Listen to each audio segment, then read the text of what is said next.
정부와 여당이 법정 최고금리를 연 20%로 낮추기로 했습니다. 요즘 같은 저금리 시대에 법정 최고금리가 24%인 건 시대착오적이라며 서민들의 이자 부담을 조금이라도 줄이겠다는 겁니다. 국회 취재기자 연결해서 관련 소식 자세히 들어보겠습니다. 서영석 기자.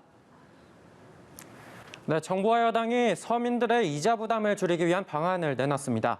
현재 연 24%에 달하는 법정 최고금리를 4%포인트 낮춰서 연 20%로 줄이기로 한 건데요. 시행 시기는 내년 하반기입니다.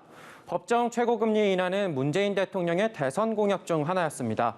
앞서 열린 당정회의에서 더불어민주당 김태년 원내대표는 저금리 시대가 지속되고 있지만 최고금리를 24%로 두는 것은 시대착오적이라며 법정 최고금리 인하의 필요성을 강조했습니다.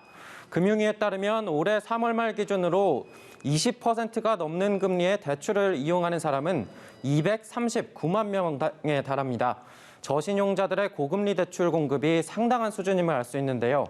금융위는 이 가운데 87%에 달하는 208만 명의 이자 부담이 연간 5천억 원 가까이 줄어들 것으로 내다봤습니다. 당정은 서민 이자 부담은 줄이되 대출 공급을 줄이지 않는 방안도 마련하기로 했는데요.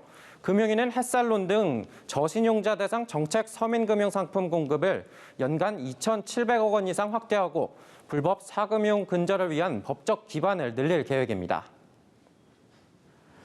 네, 그리고 이번 주부터 내년도 예산안 심의가 본격적으로 시작되죠. 민주당은 한국판 뉴딜의 중요성을 강조하며 야당의 협조를 요청했다고요. 네, 그렇습니다. 민주당 최고위원회의에서 이낙연 대표는 정부의 역내 포괄적 경제동반자 협정 RCEP 가입으로 세계 경제의 30%를 차지하는 광대한 시장이 구축됐다고 평했는데요. 이와 더불어 코로나 이후 경제 발전을 초석을 닦기 위한 한국판 뉴딜이 중요하다고 강조했습니다. 이 대표는 한국판 뉴딜의 성공을 위해서는 예산이 충실히 뒷받침돼야 한다며 야당을 향해선 우리 경제의 초석을 탄탄히 다지는 일에 협력해달라고 요청했습니다. 반면 한국판 뉴딜이 구체적이지 않고 사업 재탕이라며 예산 삭감을 벼르고 있는 국민의힘은 부동산 문제를 집중적으로 파고들고 있습니다. 김종인 비상대책위원장은 임대차 3법으로 전세 매물은 씨가 마르고 정부가 대책을 내놓을수록 국민 분노만 커지고 있다며 시장 실패가 아닌 정부 실패라고 지적했습니다. 부동산 시장 정상화에 집중하겠다고 약속한 국민의힘 지도부는 오늘 오후엔 로또 청약이란 말까지 들었던 과천 지식정보센터 모델하우스를 찾아 시민들의 목소리를 들을 계획입니다. 지금까지 국회에서 전해드렸습니다.